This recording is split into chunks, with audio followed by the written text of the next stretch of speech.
Have you heard of a game where you can grapple enemies with a chain and slam them on the ground?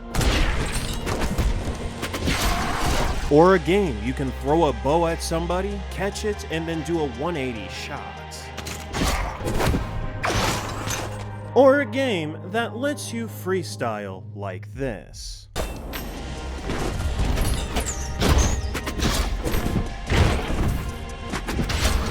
It's possible, but I want to formally introduce you to Shady Knight. And we'll get you acquainted by taking a journey through one of its levels, Rising Vertigo. I will split Rising Vertigo into 3 different sections. We will defeat all the enemies while ignoring points and time. Section 1. You will need to get over the gap to get to the first enemy. Pressing R to focus and looking down, you will learn a way to cross the gap is to spear jump on the eye. Doing so will launch you across with ease. Upon landing, you will stagger the enemy depending on how much height you get. With that spear, you can do a normal or charged attack. However, this dude is highlighted in blue, indicating that he's a blessed sword-wielding knight. A charge attack would be enough to deal with him, but you can parry him if you charge an attack if you see that he's about to. You could also look to the right and use the barrel, if you so chose to. Although, another idea that could be executed is before even making it to the platform, doing an aerial attack. To the left-hand side, you will see a sloped ledge and a green ring. Pressing R again, and the game will tell you a pole jump is possible if you aim directly below you and attack as you jump. Once executed, you can pull yourself on the ledge with a chain dagger. And on that platform, we'll find 2 more highlighted enemies.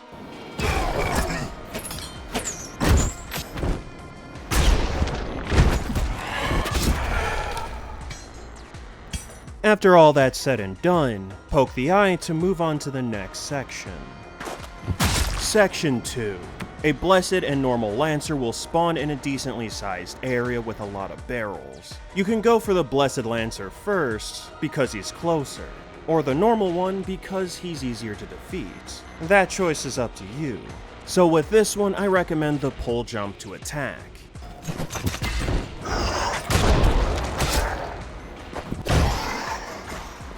Not only is it a good move, this specific level wants you to get used to using it. To move on to the next platform, you have the choice between using the rope to swing or the ring. For the sake of this exercise, let's just use the ring. Section 3. Going up, we'll get 2 archers and 2 spiders, all blessed. More barrels will be there along with a spiked wall. The archers are harder to approach normally because they teleport, but using the chain dagger can make short work of them. The spiders, on the other hand, explode after defeating them. Kicking them away from you might be ideal so you don't take damage. Because of the archers, I recommend going for them first, probably going for the one closest to you. From there, the rest should be a breeze. 1 more lancer shouldn't be enough to stop you at this point.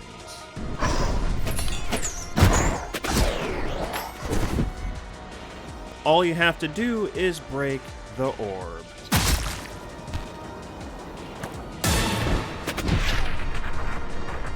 Well, that was fun, going through Rising Vertigo like that. But there's a lot more I didn't tell you about. So let me talk about the gameplay for a while, because the mechanics are as vast and as deep as the ocean. And I can prove that too, by just talking about the basics. The Shady Knight himself can jump, slide, kick, and use the chained dagger. All of those actions are special actionable states that change the way other moves work. For jumping without a weapon, you can jump off barrels and any enemy's head. If you're sliding, you'll keep the horizontal momentum. And then with a weapon in hand, you will be able to do a jump attack. Sliding will allow the player to pick up a weapon if they go into one. You can access slide attacks as well if you have a weapon in hand, and you can also kick. If you slide and jump into enemies, they will get knocked back. Kicking can be used on walls to gain vertical height or distance. You can kick off objects like barrels, chairs, and enemies.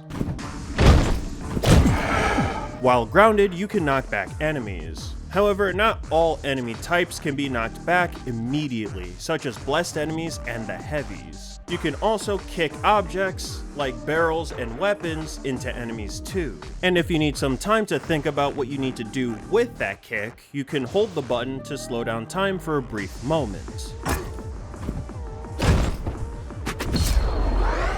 And now, the chained dagger.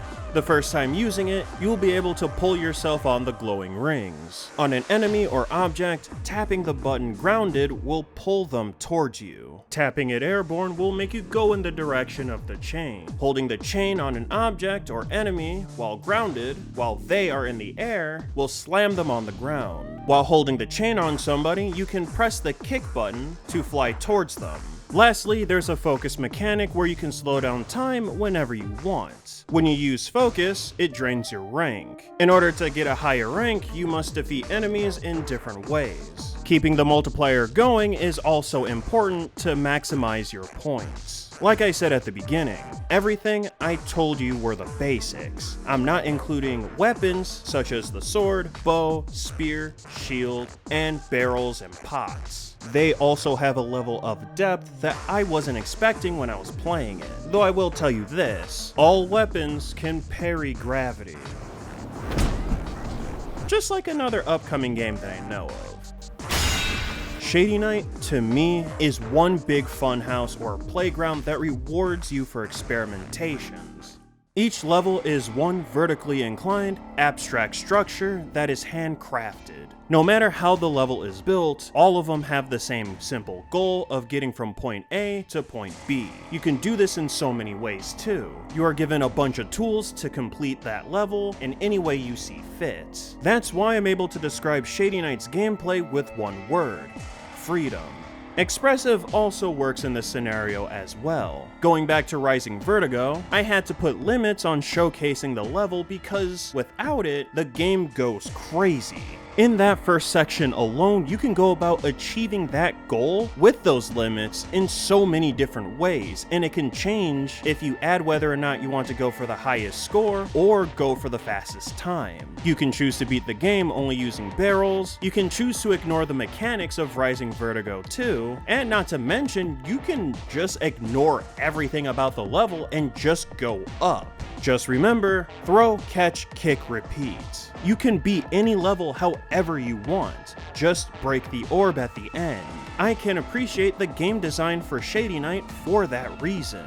Shady Knight's introduction to the different mechanics is given to the player throughout the whole game, so going back to replay those levels with newfound knowledge can make traversing them that much more exciting.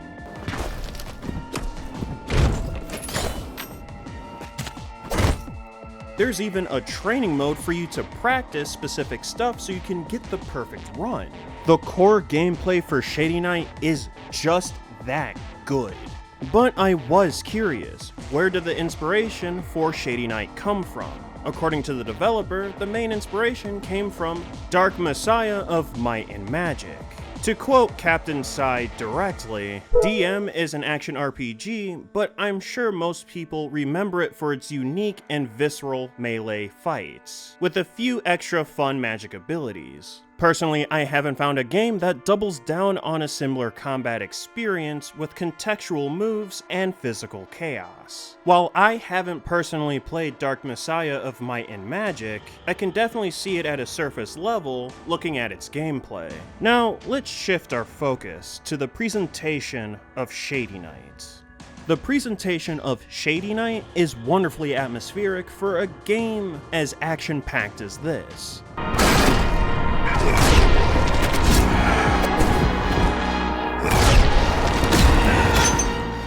The backgrounds of the hubs and levels are peaceful to look at. The way NPCs, weapons, and enemies look like are simple in design, but they all look great.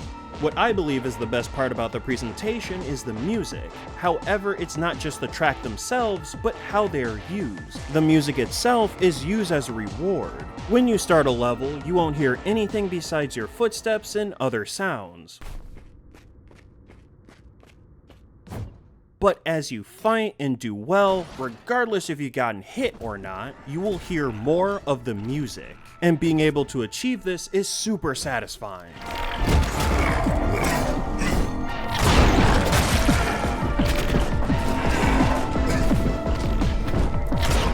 However, if you get hit multiple times, you will lose the music, which that is as deflating as it is satisfying getting the music.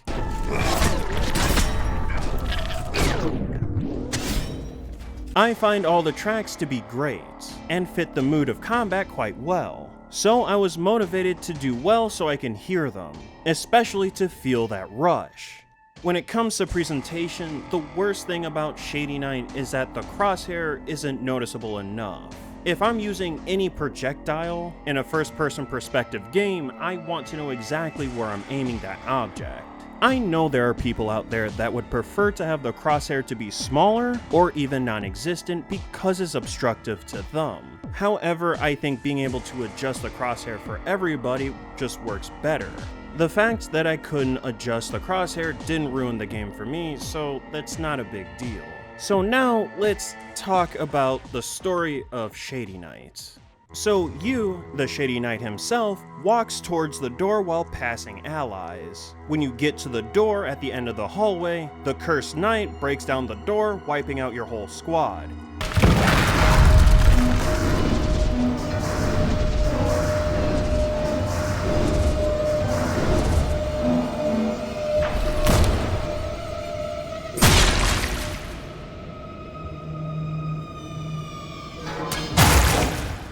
Even though you're able to cut off his arm, it's not enough to stop him. That Cursed Knight ends up taking you away. At some point in time, you will meet a floating skull that promises to lead you through the ocean. The goal is simply to make it through the void ocean, so there's not much story for me to latch onto. The knights in each hub area say stuff when you go near them and break when you touch them. I should mention that there are collectible skulls for the player to get. When you collect them all, you will get an alternate ending.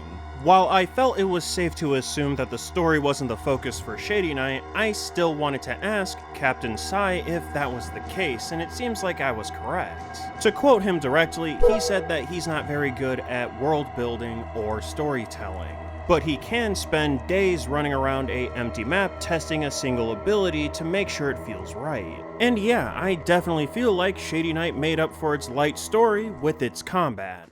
Overall, Shady Knight was an amazing, yet admittedly frustrating experience. The frustration really only came up when I was trying to execute the perfect run.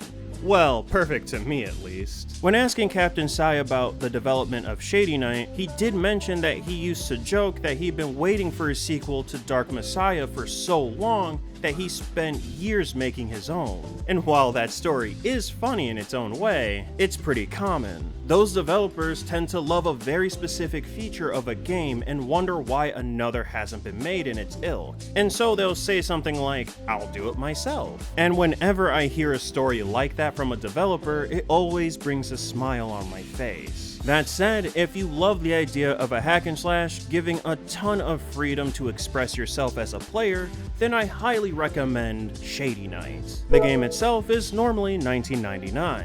If you've already played Shady Knight, then another game that I could recommend would be Sprawl in terms of movement. You might also enjoy Mortal Sin, however that gameplay is a little bit more grounded. I also want to give a third recommendation, but it's gonna be kind of weird. Consider wishlisting Sorceress. I've made a joke to cptnsigh that he basically made Dark Messiah of Might. If you want something like Dark Messiah of Magic, Sorceress would be your game, but it's not out yet. However, you can play the demo. I know there has to be other candidates out there that are better suited, but I haven't played those yet. So, that's it from me.